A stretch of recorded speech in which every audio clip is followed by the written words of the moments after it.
दिल्ली के मुख्यमंत्री ने यह ऐलान कर दिया है जेल से रिहाई के बाद कि वो 2 दिन बाद इस्तीफा देंगे। ये बड़ा सियासी दांव माना जा रहा है क्योंकि पार्टी दफ्तर के मंच से उन्होंने 2 दिन में सीएम पद छोड़ने का ऐलान कर दिया। 5 महीने बाद दिए अपने संबोधन में अरविंद केजरीवाल ने बीजेपी पर हमला भी बोला, झूठे केस में फंसाने का आरोप लगाया, जनता की अदालत में बेगुनाही तक मुख्यमंत्री पद छोड़ने का ऐलान कर दिया। बीजेपी ने कहा है कि केजरीवाल को बहुत पहले ही इस्तीफा दे देना था। वहीं जेडीयू का यह कहना है कि मजबूरी में अब अरविंद केजरीवाल ने इस्तीफा दिया। आइए आपको सुनाते हैं जब केजरीवाल ने यह ऐलान किया तो क्या कहा। आज मैं आपकी अदालत में आया हूं, जनता की अदालत में आया हूं, आपसे पूछने के लिए आया हूं, क्या आप केजरीवाल को ईमानदार मानते हो कि गुनहगार मानते हो?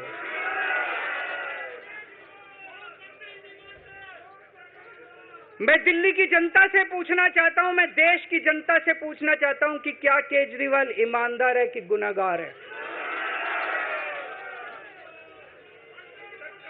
दोस्तों,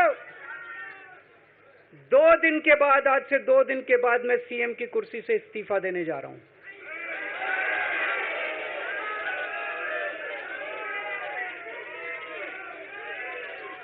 और मैं तब तक सीएम की कुर्सी पे नहीं बैठूंगा जब तक जनता अपना फैसला ना सुना दे। मैं जनता के बीच में जाऊंगा, गली गली में जाऊंगा, घर घर में जाऊंगा, और जब तक जनता अपना फैसला ना सुना दे कि केजरीवाल ईमानदार है, तब तक मैं सीएम की कुर्सी के ऊपर नहीं बैठूंगा। केजरीवाल ने जो नुकसान दिल्ली का कर दिया है, अब वो किसी इस्तीफे से पूरा नहीं हो सकता और दिल्ली की जनता इसका जवाब जरूर मांगेगी। उन्होंने कहा है ना कि मैं गलियों में जाऊंगा। आओ भैया, आओ, इन गड्ढों का, इन दर्द का जवाब दो। क्या लगता है आपको अब दिल्ली का अगला मुख्यमंत्री कौन होने वाला है? नहीं, हम तो बार बार यही कहते थे, संविधान यही कहता है कि जिस दिन आपको इतना बड़ा आरोप लग गया, आपको कोर्ट बेल भी नहीं दे रही है, तो आपको अपने ही किसी व्यक्ति को चीफ मिनिस्टर घोषित करना चाहिए। आपका संख्या है चीफ मिनिस्टर के लिए, लेकिन आपने न तो अपने अलावा किसी पे विश्वास किया।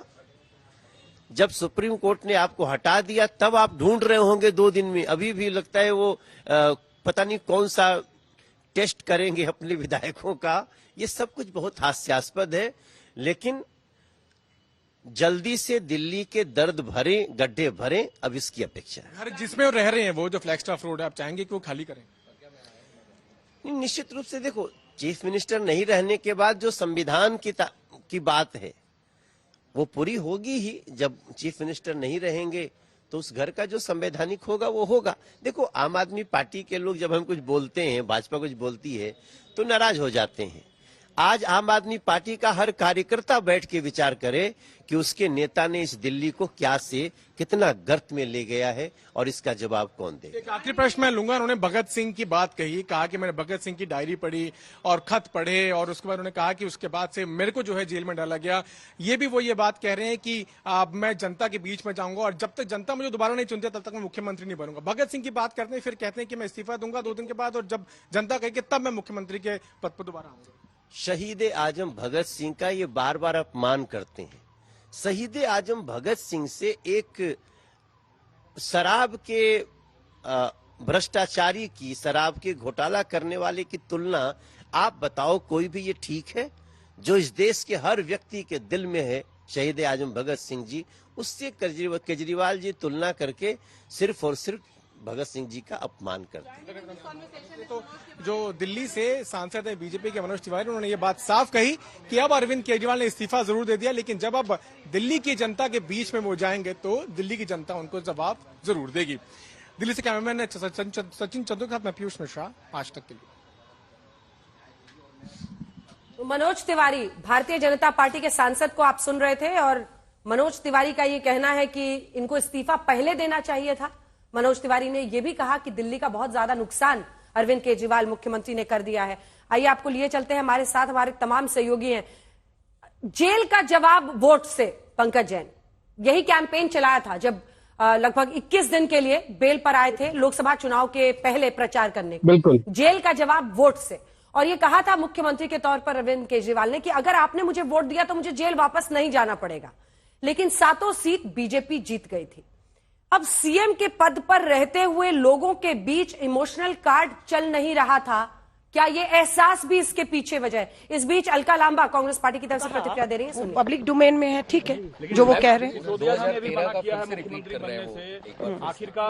वो इंटरनल फैसला है, वो बात करेंगे, आपस में बात चल रही होगी, जो भी होगा दिल्ली देश के सामने, हमारे आपके सामने आएगा। कांग्रेस पार्टी के लिए एक अपॉर्चुनिटी के तौर पर आप देख रही हैं, क्योंकि दिल्ली में कांग्रेस से सत्ता आम आदमी पार्टी ने छीनी थी।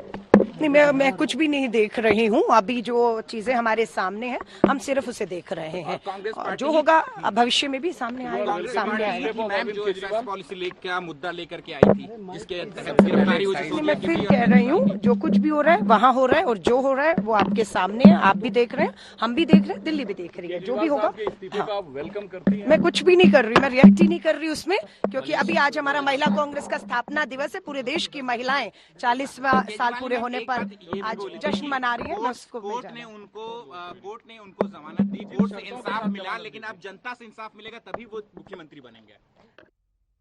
तो कांग्रेस की नीति फिलहाल वेट एंड वॉच की नजर आती है, जिस पर कोई प्रतिक्रिया कांग्रेस पार्टी की तरफ से साफ नहीं दिख रहा है।